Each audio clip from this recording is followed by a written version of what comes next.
A new season of Destiny is teased, a new season of Fortnite is here, and multiple seasons are coming to Animal Crossing. Let's talk.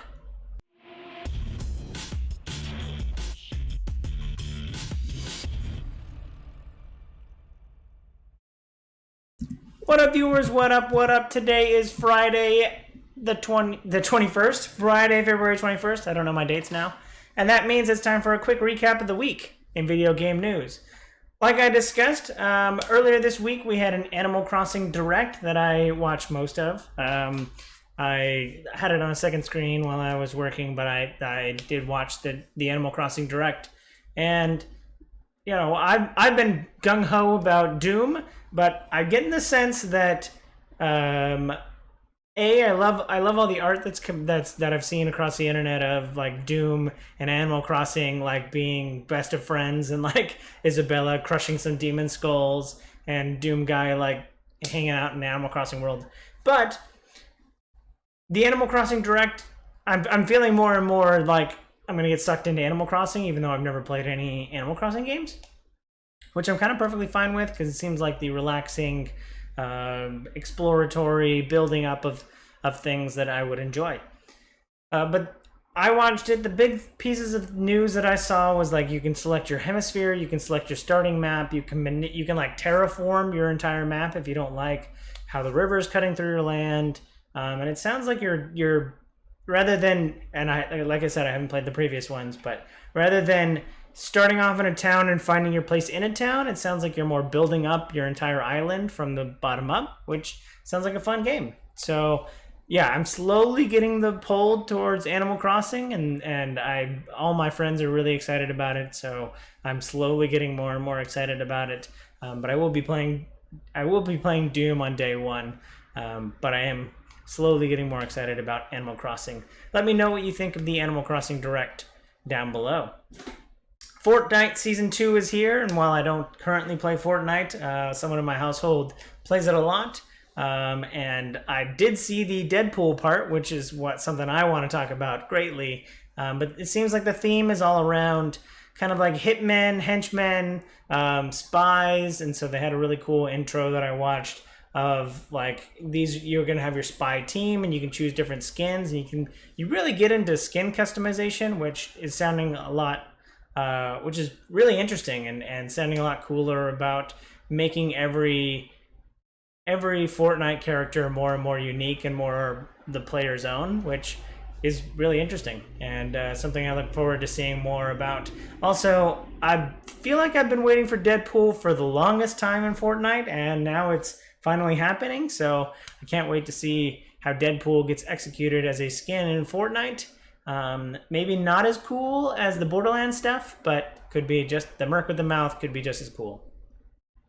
And then last but certainly not least of the big stories, big highlights that I like to talk about first is there was a Destiny 2 tease, and Destiny seems to be digging at that well, and they're not going to stop giving you the content around Osiris and Rasputin that you so desire. So the tease was about a minute long, and it just had Osiris creeping into the heart of Rasputin and talking to the AI mind and war mind and interacting with Rasputin. So it sounds like you and Osiris are going to be working against Rasputin in whatever the next season of Destiny is. So if you're looking for that to pick up, or if you want to get back into Destiny and you liked the Osiris content previously, I don't know who you are, but yeah, the next season of Destiny could be up your alley. We've been talking a little bit about GeForce Now. It's slowly been making it's slowly been creeping into the mindscape around, you know, with all the subscription models and Stadia. You know, GeForce Now kind of fits into this realm, and they've officially launched it a couple months ago or maybe a month ago onto PC, and now, you know, last week we had Activision pull out. This week I think Bethesda games pulled out, so you can't play Bethesda games on GeForce Now, which is pretty much a cultivating of all of your PC game libraries into one place. And Bethesda and Activision have pulled out. Although this week we got a little bit about Activision was like a misunderstanding and they didn't quite know what was going on. And it was just kind of a knee-jerk reaction. I don't quite know all the details on that, but yeah. So GeForce Now has been making a lot of a big splash. They actually mentioned this week, and that'll be in the article below, that 1,500 more titles are coming to GeForce Now. So your GeForce library is now growing exponentially. So if you want to cultivate more and more titles onto your GeForce Now account, that is now available to you. Hit Rockstar publisher CD Projekt Red, not Rockstar the publisher, but a Rockstar publisher, CD Projekt Red, is now the second biggest video game company in Europe, following Ubisoft. Ubisoft is based out of France, and CDP is based out of Warsaw, Poland. So they are now the second biggest. There was a recent evaluation, and they have, however many millions of dollars the companies are worth, and CD Projekt Red is now number 2 on that list. And I've been seeing a lot of articles about Witcher having a huge resurgence with the TV show, and Witcher 3 coming to Switch has really added more and more Witcher content out there. So yeah, the game publisher is making a lot of money, and like I said, not my words exclusively, but they are one of the best publishers out there right now, and everyone is eagerly anticipating the release of Cyberpunk 2077. So I assume that might have something to do with their evaluation. A couple weeks ago, I talked about Samsung and their relationship with Google Stadia, and how there was a partnership, and Google Stadia is now going to work on some Samsung phones, and now we're seeing the fruits of that partnership. And the Stadia can now play on like 19 more phones than it could before, which was the only thing you used to be able to play Stadia on via phone was a Pixel phone, which kind of led me down the path of like, do I need to own a Pixel because I have a Stadia account? But now if I have a Samsung account, which I don't, I could play it on those phones. On a couple of those phones, I'll have a full list down below in the article, but there was a lot of big phones that you could play Stadia on now. The Humble Bundle subscription service, I forget what it's called. I think it's called Trove or something like that. The Humble Bundle subscription service has Pathfinder Kingmaker as their game of the month, and their subscription service is only $5, and you get the game for free regardless of the length of your subscription. So I was thinking for $5 I might pick up Pathfinder Kingmaker. For those who don't know, I'm a huge tabletop RPG fan and really played a lot of Pathfinder in my time, and I always wanted to pick up this game, but never had the time to do it. But with all the video game delays, I now have plenty of time to play Pathfinder Kingmaker, so I might pick that up for $5 on Humble Bundle. Check out the link in the description.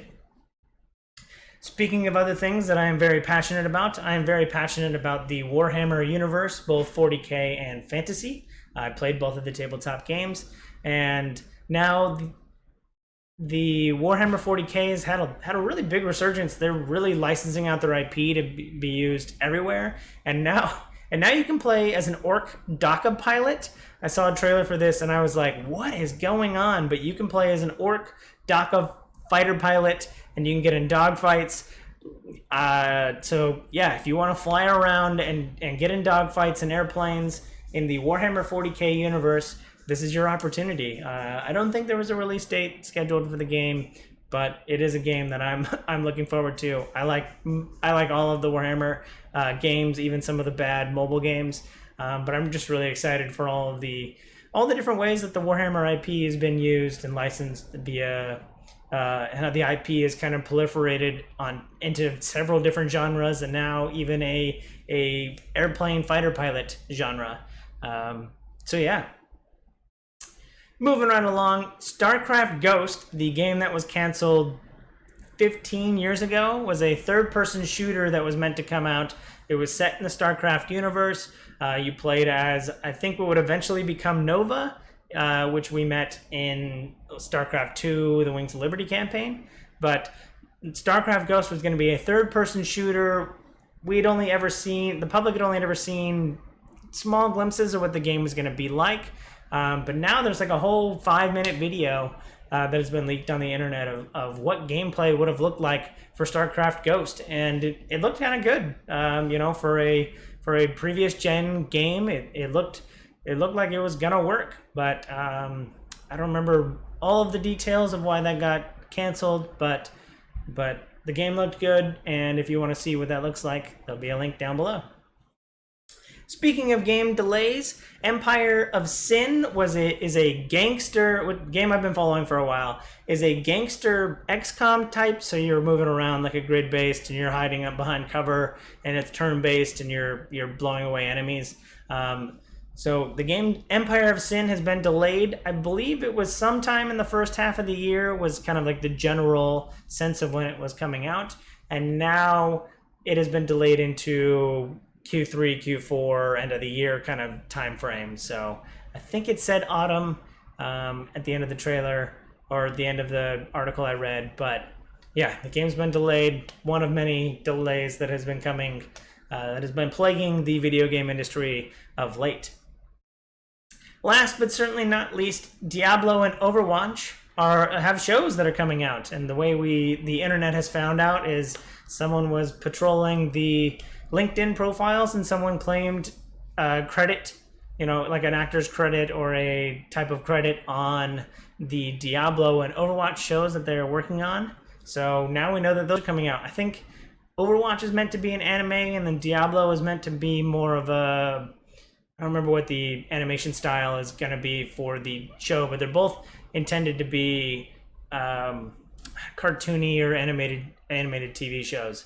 So I don't know what platform those are going to be on either, but I am excited for both of those. I've always loved you can't say anything wrong about Blizzard's cinematics, which are always great. The Overwatch ones are Pixar level quality, but I still remember back to like the Diablo 2 cutscenes just kind of blew me away, and was one of my favorite experiences in video games. The first decade of my life.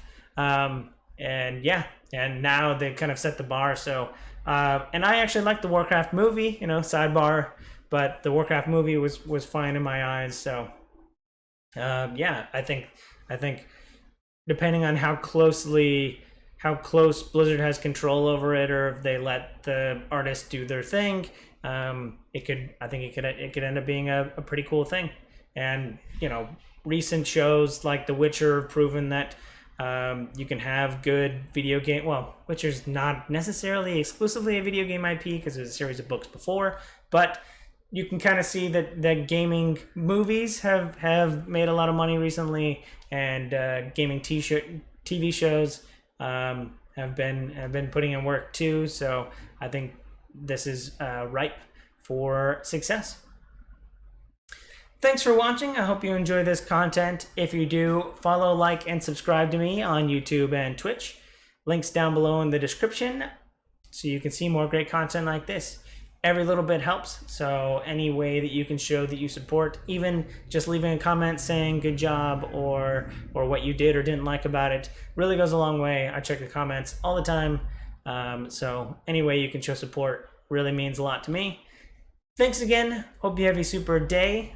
Hope you have a super weekend, and I hope you have a super day. Bye!